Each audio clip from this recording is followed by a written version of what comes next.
Hello, welcome to my page. I am Shaquana. Thank you for joining in on this journey with me as we read the Gospel of Luke for the month of December. There are 24 chapters in the book of Luke, so we're going to wake up on Christmas morning knowing the entire account of Jesus' life, his birth, his ministry, his sacrifice on the cross, as well as his resurrection. And we're going to wake up on Christmas morning knowing who Jesus is and why we celebrate him. So how all this came about was I saw this post on Pinterest about reading the Gospel of Luke for the first 24 days of December. So I shared it on my page. I also saw other people share it on their page, and hundreds, I'm pretty sure thousands, maybe millions of people saw this post. It was going to be an opportunity for everyone to know who Jesus is and why we celebrate him this Christmas season.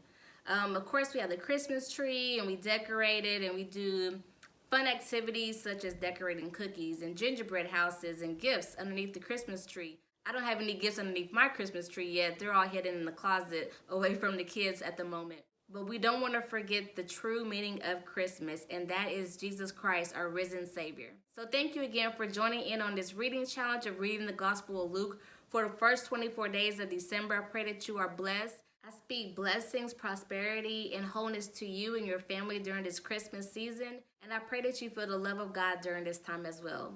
Peace to you all. So today we are covering chapter 19. Jesus was going through the city of Jericho. And in that city there was a man named Zacchaeus. He was a wealthy, very important tax collector. And he wanted to see who Jesus was. And there were many others who wanted to see Jesus too. Zacchaeus was too short to see above all the other people, so he ran to a place where he knew Jesus would come. Then he climbed a sycamore tree so that he could see him. Jesus came to where Zacchaeus was. He looked up and saw him in the tree. And Jesus said, "Zacchaeus, hurry, come down. I must stay at your house today." And Zacchaeus hurried and came down. He was happy to have Jesus in his home. And everyone saw this, of course. And those same people began to complain. And they said, "Look at the kind of man Jesus is staying with. Zacchaeus is a sinner." And Zacchaeus said to the Lord, "I want to do good. I will give half of my money to the poor. If I have cheated anyone, I will pay them back 4 times more." And Jesus said, "Today is the day this family will be saved from sin. Yes, even this tax collector is one of God's chosen people. He was a son of Abraham." And Jesus reminded the people that the Son of Man has come to seek and to save that which was lost. Jesus spoke another parable. He was now near Jerusalem, and the people there thought the kingdom of God would appear immediately. So he said a very important man was preparing to go to a country far away to be made a king. Then he planned to return home to rule his people. So he called 10 of his servants together. He gave a bag of money to each servant, and he said, "Do business with this money until I come back." But the people in the kingdom hated that man. They sent a group to follow him to another country, and there they said, "We don't want this man to be our king," but the man was made king anyway. And when he came home, he said, "Call those servants who have my money. I want to know how much money they earned with it." The first servant came to him and said, "Sir, I earned 10 bags of money with the 1 bag you gave me." And the king said to him, "That's great. You are a good servant. I see that I can trust you with small things. So now I will let you rule over 10 of my cities." And the second servant said, "Sir, with your 1 bag of money, I earned 5 bags." And the king said to the servant, "You can rule over 5 cities." Then another servant came in, and he said to the king, "Sir, here is your bag of money. I wrapped in a piece of cloth, and I hid it. I was afraid of you because you are a hard man. You collect what you did not deposit, and you reap what you did not sow." Then the king said to him, "What a bad servant you are. I will use your own words to condemn you. You knew that I was a hard man, collecting what I did not deposit and reaping what I did not sow. Why then did you not put my money in the bank so it would have at least earned some interest?" Then the king said to the men who were watching, "Take the bag of money away from this servant and give it to the servant who earned 10 bags of money." And the man said to the king, "But sir, that servant already has 10 bags of money." And the king said, "People who use what they have will get more, but those who did not use what they have will have everything taken away from them. Now where are my enemies? Where are the people who did not want me to be king? Bring my enemies here and kill them. I will watch them die." Now after Jesus said these things, he continued traveling toward Jerusalem. He came near 2 towns that were near the hill called the Mount of Olives. He sent out 2 of his followers and told them, "Go into that town, and when you enter, you will find a young donkey tied there that no one has ever ridden. Untie it and bring it here to me. And if anyone asks you, 'Why are you taking this donkey?' you should say, 'The master needs it.'" So the two followers did what Jesus told them to do and brought the donkey to Jesus. They put their coats on its back, and they put Jesus on the donkey. He rode along the road toward Jerusalem. And the followers spread their coats on the road before him. He entered into Jerusalem as a king. Jesus was coming close to Jerusalem. He was already near the bottom of the Mount of Olives, and the whole group of followers were very excited and praised God. And they thanked God for all the powerful things they had seen. And they said, "Blessed is the King who comes in the name of the Lord, peace in heaven and glory in the highest." And some of the Pharisees said to Jesus, "Teacher, tell your followers not to say these things." But Jesus answered, "I tell you that if these should keep silent, the stones would immediately cry out." So either way, Jesus is going to get his praise. So Jesus comes near Jerusalem, and looking at the city, he began to cry for it and said, "I wish you knew today what would bring you peace. But it is hidden from you now. A time is coming when your enemies will build a wall around you and hold you in on all sides. They will destroy you and all your people. Not one stone of your buildings will stay on top of another. All of this will happen because you did not know the time when God came to save you." Then Jesus went into the temple area. He began to throw out the people who were selling things in there. And he said, "The scriptures say, for it is written, my house is a house of prayer, but you have made it a den of thieves." And Jesus was teaching daily in that temple, and the leading priests and the teachers of the law and some of the leaders of the people wanted to kill him. But they did not know how they could do it, because everyone was listening attentively to him. The people were very interested in what Jesus had to say. I hope you enjoyed chapter 19. Join me tomorrow for chapter 20. We left off yesterday, chapter 19 of Jesus cleansing the temple. Today we are on chapter 20. Now one day while Jesus was in the temple area teaching the people, he was telling them the good news. The leading priests, the teachers of the law, and the older Jewish leaders came to Jesus and said, "Tell us what authority you have to do these things." And Jesus answered their question with a question. When John baptized people, did his authority come from God, or was it only from other people? Then the priests, the teachers of the law, and the Jewish leaders talked amongst themselves. If we answer John's baptism was from God, then he will say, "Then why did you not believe John?" But if we say that John's baptism was from someone else, then the people will stone us to death. They all believed that John was a prophet. And Jesus said to them, "Then I will not tell you who gave me the authority to do these things." Then Jesus told a parable. A man planted a vineyard, he leased the land to some farmers, and then he went away for a long time. Later, it was time for the grapes to be picked. So the man sent a servant to those farmers so that they would give him a share of the grapes.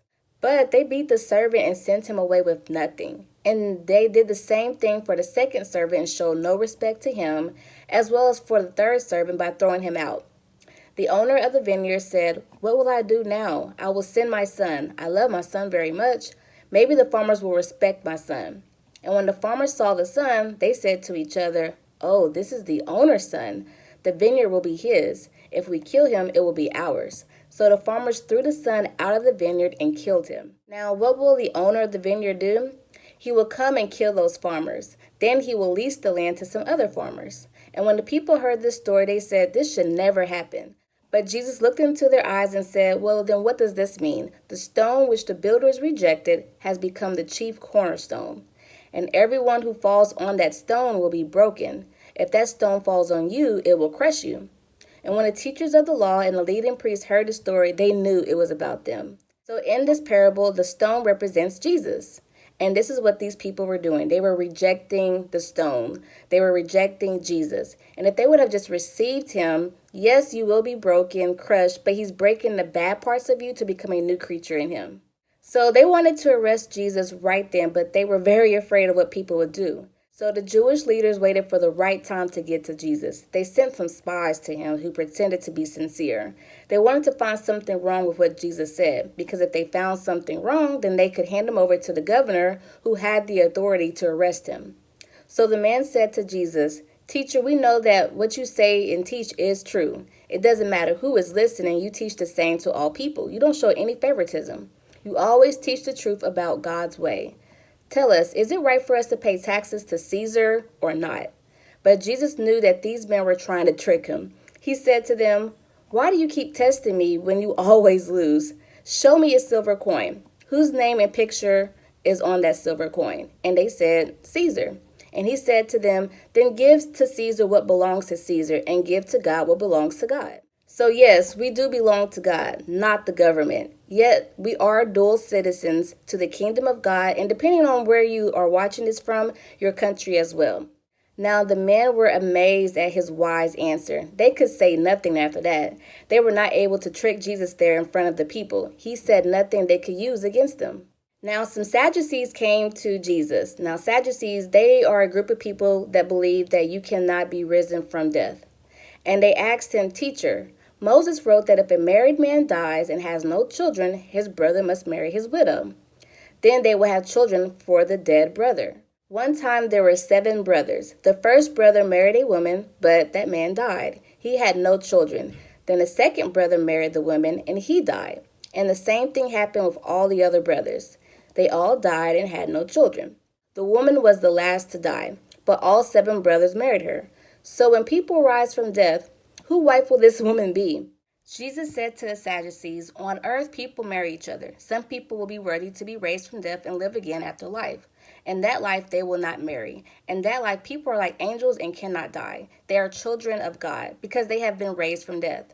And Moses clearly showed that people are raised from death. When Moses wrote about the burning bush, he said that the Lord is the God of Abraham, the God of Isaac, and the God of Jacob. So they were not still dead because he is the God only of living people. Yes, to God they are still living. And some of the teachers of the law said, Teacher, your answer was very good. And then no one was brave enough to ask him another question. Then Jesus said, Why do people say that the Messiah is the son of David? In the book of Psalms, David himself says, The Lord God said to my Lord, Sit by me at my right side, and I will put your enemies under your power. And David calls the Messiah Lord. So how can the Messiah also be David's son? While all the people were listening, Jesus was like, Do you not know who I am? Be careful of the teachers of the law. They like to walk around wearing clothes that look important, and they love for people to show respect to them in the marketplaces. They love to have the most important seats in the synagogues and the places of honor at banquets. But they cheat widows and they take their homes.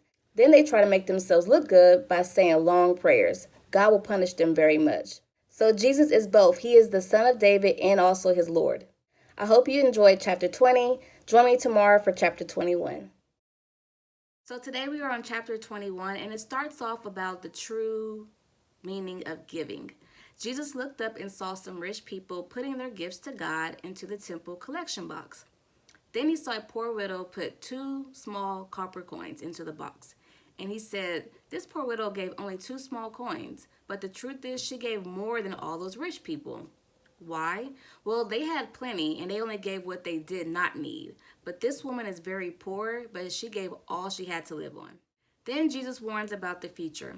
Some of the followers were talking about the temple and how it was beautiful, made with the best stones. And Jesus said the time will come when all that you see here will be destroyed. Every stone from these buildings will be thrown down to the ground, and not one stone will be left on another. And some of the followers asked Jesus, Teacher, when will these things happen, and what sign will there be that these things are about to take place? Jesus says, Be careful, don't be fooled. Many people will come using my name. They will say, I am the Messiah, and the right time has come. But don't follow them. When you hear about wars and riots, don't be afraid. These things must happen first, but the end will not come immediately. Then Jesus said to them, Nations will fight against nations, kingdoms will fight against kingdoms. There will be great earthquakes, sicknesses, and other bad things in many places. In some places, there will be no food for the people to eat. Terrible things will happen, and amazing things will come from heaven to warn people. I'm going to repeat that. Amazing things will come from heaven to warn people. But before all these things happen, people will arrest you and do bad things to you. They will judge you in their synagogues and put you in jail.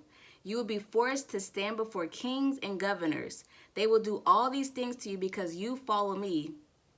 Decide now not to worry about what you will say. I will give you the wisdom to say things that none of your enemies can answer. Even your parents, your brothers, your relatives, and friends will turn against you. Everyone will hate you because you follow me, but none of these things can really harm you. You will save yourselves by continuing strong in your faith through all these things. Then Jesus talks about Jerusalem's destruction. You will see armies all around Jerusalem. Then you will know that the time for its destruction has come. The people in Judea at the time should run away to the mountains. The people in Jerusalem must leave quickly. If you are near their city, don't go in. The prophets wrote many things about the time when God will punish his people. The time I am talking about is when all these things must happen. During that time, it will be hard for women who are pregnant or have small babies because very bad times will come to this land. God will be angry with these people. Some of the people will be killed by soldiers. Others will be made prisoners and taken to all different parts of the country. Then the foreigners will have Jerusalem under their control until the time is completed. They will be afraid and worried about what will happen to the world. Everything in the sky will be changed, and the people will see the Son of Man coming in a cloud with power and great glory. When these things begin to happen, stand up tall and do not be afraid. Know that your redemption is near, and it is almost time for God to free you. Then Jesus spoke to them in a parable. Look at all the trees. The fig tree is a good example. When it turns green, you know that summer is very near. In the same way, when you see all these things happening, you will know that God's kingdom is very near. I assure you that all these things will happen when some of the people at this time are still living. The whole world, heaven and earth, will pass away, but my words will last forever. Jesus also goes on to say, be careful not to spend your time having parties and getting drunk or worrying about this life. If you do that, you won't be able to think straight, and the end might come when you are not ready. It will come as a surprise to everyone on earth. So be ready at all times. Pray that you will be able to get through all these things that will happen and stand safe before the Son of Man. During the day, Jesus taught the people in the temple area, and at night he went out of the city and stayed all night on the Mountain of Olives. And every morning, all the people got up early to go listen to Jesus at the temple. I pray that you were blessed by chapter 21. Join me tomorrow for chapter 22.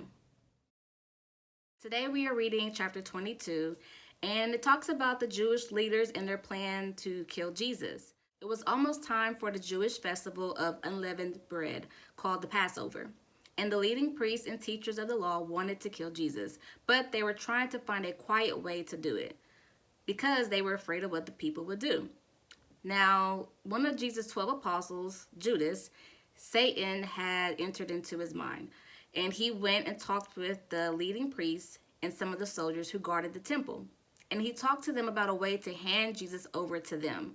The priests were very happy about this, and they promised to give Judas money for doing this. And he agreed, and then he waited for the best time to hand Jesus over to them. He wanted to do it when no one was around to see it. So the Jewish festival was happening, and this was when the Jews killed lambs for the Passover.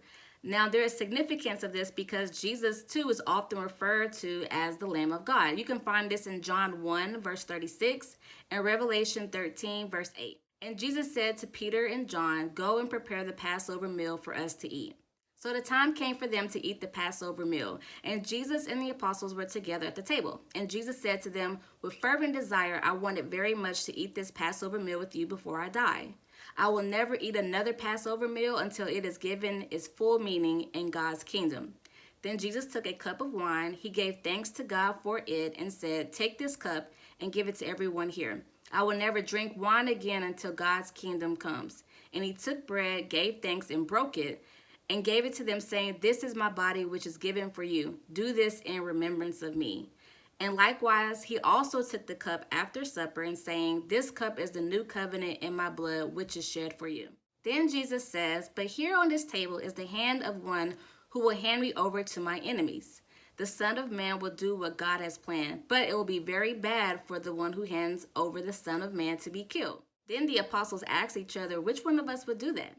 Now, there was later a dispute among them about which one of them was the most important. But Jesus said to them, the kings of the world, they rule over the people, and those who have authority over others want to be called the great providers for the people.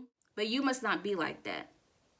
The one with the most authority among you should act as if he is the least important, and the one who leads you should be like one who serves. Who is more important, the one serving or the one sitting at the table being served? And everyone thinks it's the one being served, right? But I have been with you as the one who serves. You men have stayed with me through many struggles. So I give you authority to rule with me in the kingdom the Father has given me. You will eat and drink at my table in that kingdom. You will sit on thrones and judge the 12 tribes of Israel.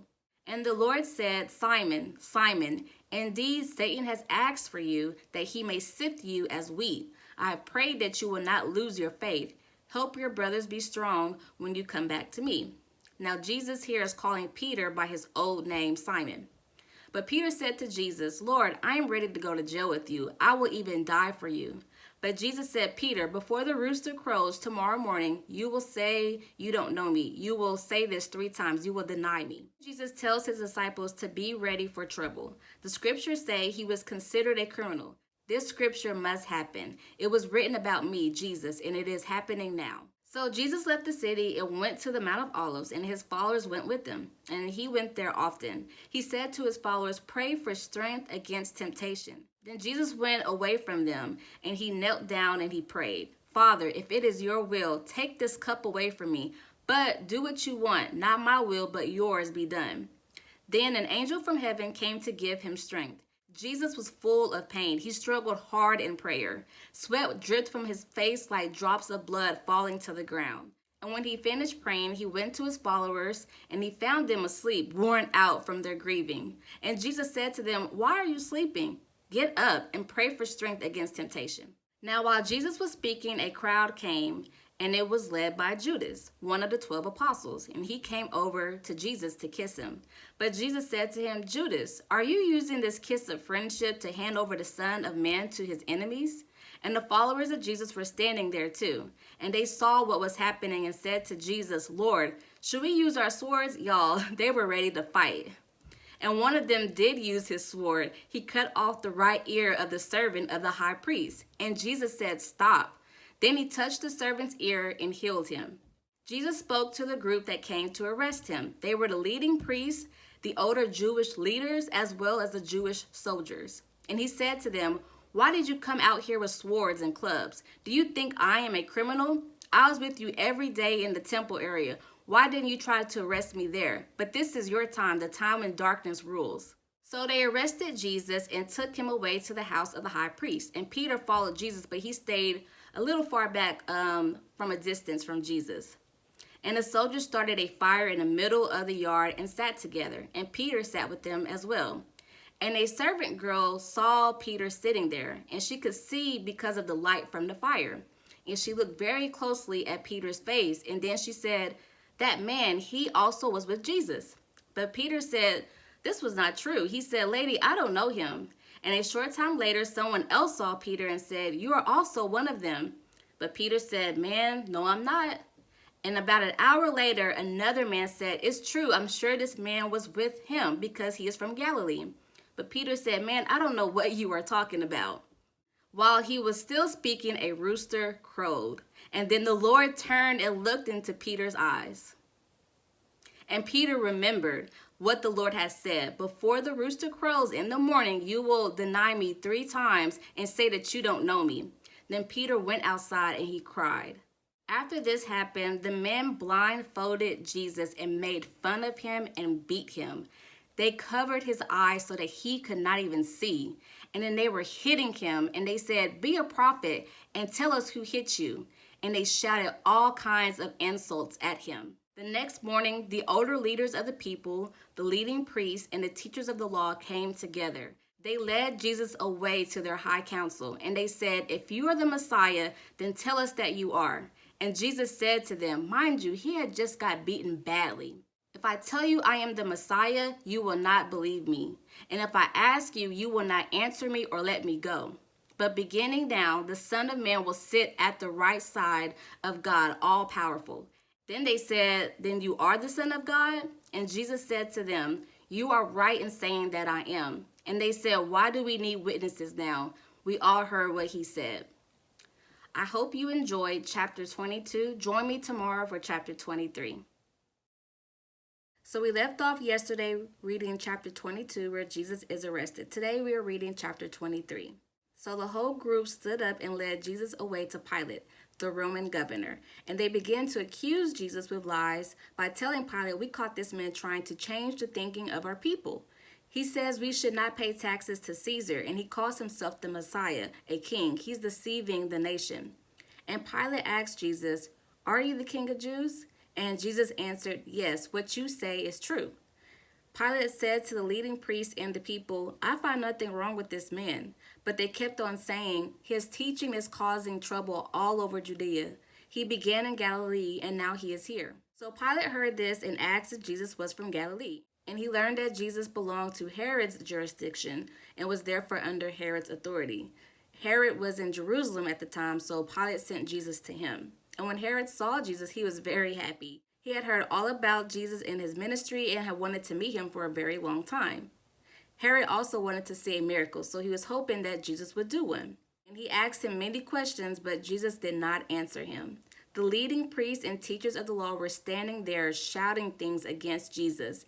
Then Herod and his soldiers laughed at him. They mocked him by dressing him in clothes that kings wear, like a purple robe. And then Herod sent him back to Pilate. In the past, Pilate and Herod had always been enemies, but on that day they became friends. So Pilate called all the people together with the leading priests and the Jewish leaders. He said to them, "You brought this man to me. You said he was trying to change the people, but I judged him before you all, and I have not found him guilty of the things you say that he has done." Herod didn't find him guilty either. He sent him back to us. "Look, he has done nothing bad enough for the death penalty. So after I punish him just a little, I will let him go free." For it was Pilate's custom to honor the Jewish holiday by releasing a prisoner. But they all shouted, "Kill him, let Barabbas go free." Now Barabbas was a man who was in jail for starting a riot in the city, and he was also a murderer. Pilate wanted to let Jesus go away free. He really did. But they shouted again, "Crucify him, kill him on the cross." Pilate said to the people, "Why? What evil has he done? He is not guilty. I can find no reason to kill him, so I will let him go free after I punish him just a little." But the people were very insistent, demanding with loud voices that Jesus be killed on a cross. And their shouting got so loud that Pilate decided to just give them what they wanted. They wanted Barabbas to go free, the one who was in jail for starting a riot and for murder, and Pilate let Barabbas go free. And he handed Jesus over to be killed, and this is what the people wanted. So the soldiers led Jesus away. At that same time, there was a man named Simon coming into the city from the fields. The soldiers forced him to carry Jesus' cross and walk behind him. And a large crowd followed Jesus. Some of the women were sad and they were crying, and they felt very sorry for Jesus. But Jesus turned and said to the women, "Women of Jerusalem, don't cry for me. Cry for yourselves and cry for your children too. For the day is coming when it will not be the women with children who are blessed. You will say the barren women are the most fortunate, those who have never given birth and never nursed a child. They are more fortunate than we are, for they will never see their children put to death." There were also two criminals led out with Jesus to be killed. They were led to a place called Calvary, also nicknamed the Skull. And there the soldiers nailed Jesus to the cross. They also nailed the other two criminals to crosses besides Jesus, one on the right and one on the left. And Jesus said, "Father, forgive them, for they do not know what they do." And the soldiers threw dice as if they were gambling, and just to divide up Jesus' clothes between them. The people stood there watching everything. The Jewish leaders laughed at Jesus. They said, "If he is God's chosen one, the Messiah, then let him save himself. He saved others, didn't he?" Even the soldiers laughed at Jesus and made fun of him. They came and offered him sour wine. And they said, "If you are the King of Jews, save yourself." And at the top of the cross, there were words written in Greek, Latin, and Hebrew that this is the King of Jews. One of the criminals hanging there began to shout insults at Jesus. "Aren't you the Messiah? Then save yourself and save us too." But the other criminal stopped him and he said, "Don't you fear God? You're about to die. You and I are guilty. We deserve to die because we did do some wrong things. But this man has done nothing wrong." And then he said to Jesus, "Jesus, remember me when you begin ruling as king in your everlasting kingdom." Then Jesus said to him, "I promise you today, you will be with me in paradise." So it was about noon, but it turned dark throughout the whole land for a few hours until 3 o'clock that afternoon. And because the sun had stopped shining, the veil in the temple was torn into two pieces. And Jesus shouted, "Father, into your hands I commit my spirit." And after Jesus said this, he took his last breath and he died. The army officer there saw what happened. He praised God, saying, "Certainly this was a righteous man." And many people had come out of the city to see all of this. And when they saw it, they felt very sorry and left. The people who were close friends of Jesus were there also. There were some women who had followed Jesus from Galilee. They were there as well. And they all stood far away from the cross and watched these things. A man named Joseph was there as well. He was a good man. He was waiting for God's kingdom to come. Now, Joseph was a member of the Jewish council. He did not agree when the other Jewish leaders decided to kill Jesus. He went to Pilate and asked for the body of Jesus so that he could at least have a proper burial. And he took the body down from the cross and wrapped it in cloth. And then he put it in a tomb that was dug in a wall of a rock. This tomb had never been used before. And it was late on preparation day when the sun went down. The Sabbath day would begin. The women who had came from Galilee with Jesus followed Joseph, and they saw the tomb. Inside they saw where he put Jesus' body. Then they left to prepare some sweet-smelling spices to anoint Jesus' body. And on the Sabbath day, they rested, as that was the command, the law of the land at that time. Join me tomorrow for the conclusion as we finish with Luke chapter 24. So yesterday we read chapter 23 where Jesus is buried in a tomb. Today we are on the final chapter of the book of Luke, chapter 24. So very early that Sunday morning, the women came to the tomb where Jesus' body was laid. And they had brought the sweet-smelling spices that they had prepared to anoint Jesus' body. And they saw that the heavy stone that covered the entrance of the tomb had been rolled away. And they went in, but they did not find the body of Jesus. They did not understand this. They were very perplexed by this. And while they were wondering about it, two men in shining clothes stood beside them. And the women were very afraid. They bowed down with their faces to the ground. And the men said to them, "Why are you looking for a living person here? This is a place for dead people. Jesus is not here. He has risen from the dead. And do you remember what he said in Galilee? He said the Son of Man must be handed over to the control of sinful men, be killed on a cross, and rise from death on the third day." Then the women remembered what Jesus had said, and they left the tomb and went to the 11 apostles. Mind you, there was 12, but one betrayed Jesus. That was Judas. So now there's 11 apostles. And they told them everything that happened at the tomb. These women were Mary Magdalene, Joanna, and Mary, the mother of Jesus. And there were also others with them as well. And they told the apostles everything that had happened. But the apostles did not believe what they said. It sounded like nonsense to them. But Peter got up and ran to the tomb to go see for himself. But he saw only the piece of linen cloth that Jesus' body had been wrapped in. And it was just lying there. But Peter went away to be alone, wondering what happened. That same day, two of Jesus' followers were talking about everything that had happened. And while they were talking, discussing these things, Jesus himself came near and walked with them. But they were unaware that this was Jesus because God prevented them from recognizing him immediately. And he asked them, "What's this I hear you discussing with each other as you walk?" And the two men stopped and their faces looked very sad. The one named Cleopas said, "You must be the only person in Jerusalem who don't know what just happened here." And Jesus said, "What are you talking about?" And they said, "It's about Jesus, the one from Nazareth. To God and to all people, he was a great prophet. He said and did many powerful things. But our leaders and the leading priests handed him over to be judged and killed. They crucified him to a cross. And we were hoping that he would be the one to redeem Israel. But then all this happened. And now something else. It has been 3 days since he was killed, but today some of our women told us amazing things. Early this morning, they went to the tomb where the body of Jesus was laid, but they did not find his body there. They came and told us that they had seen some angels in a vision, and the angels told them that Jesus was alive. So some of our group went to the tomb too, and it was just as the women said. They saw the tomb, but they did not see Jesus. Then Jesus said to the two men, "You are foolish and slow to realize what is true. You should believe everything the prophet said. The prophet said the Messiah must suffer these things before he begins his time of glory." Then he began to explain everything that had been written about himself in the scriptures. He started with the books of Moses, and then he talked about what the prophets had said about him. As they were approaching a village, Jesus walked on ahead, telling them he was going on to a distant place. But they wanted him to stay, and they begged him, "Stay with us. It's almost night. There's hardly any daylight left." And so he went in to stay with them. Joining them at the supper table, Jesus took some bread and gave thanks, and then he broke some off and gave it to them as well. And all at once their eyes were open and they realized it was Jesus. But when they saw who he was, he vanished before their eyes.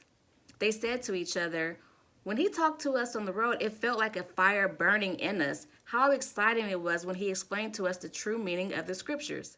So the two men got up and they went back to Jerusalem. There they found the followers of Jesus meeting together. And the 11 apostles and the people with them said, "The Lord really has risen from death. He appeared to Simon." Then the two men told what had happened on the road, and they talked about how they recognized Jesus when he shared the bread with them. Now, while the two men were saying these things to the followers, Jesus suddenly appeared right in front of their eyes, and the disciples were very terrified and convinced that they were seeing a ghost. And Jesus said to them, "Peace be with you. I am the living God. Don't be afraid. Don't let doubt or fear enter into your hearts. Come and look at my pierced hands and my feet. It's really me. Touch me and know that my wounds are real. You can see that I have a living body. A ghost does not have a body like this." And the followers were very amazed and also very happy to see that Jesus was alive, but they still could not believe what they saw. And he said to them, "Do you have any food here?" They gave him a piece of cooked fish, and while the followers watched, he took the fish and ate it. Jesus said to them, "Remember when I was with you before? I said that everything written about me must happen. Everything written in the law of Moses, the books of the prophets, and the Psalms, it would all be fulfilled." Then Jesus helped the followers understand these scriptures about him. He revealed himself to them. And Jesus said to them, "It is written that the Messiah would be killed and risen from death on the third day. You saw these things happen. You are witnesses. You must go and tell people that they must change and turn to God, which will bring them his forgiveness. You must start from Jerusalem and tell this message in my name to the people of all nations." So Jesus led his followers out of Jerusalem almost to Bethany, and he raised his hands and he blessed his followers. And while he was blessing them, he was separated from them and ascended into heaven before them. And they worshiped him and went back to Jerusalem very happy. They stayed at the temple all the time, praising God. Y'all, we did it. We just read and studied the entire account of Jesus' life. I've learned so much more about his life and ministry that I did not know before. And I hope that you were blessed by this reading challenge as well. If you missed a few days or fell off, it's okay. Just go back and continue where you left off. For 2021, I'll be doing a deeper dive into the Gospels, looking into Matthew, Mark, and John's account of Jesus and his life.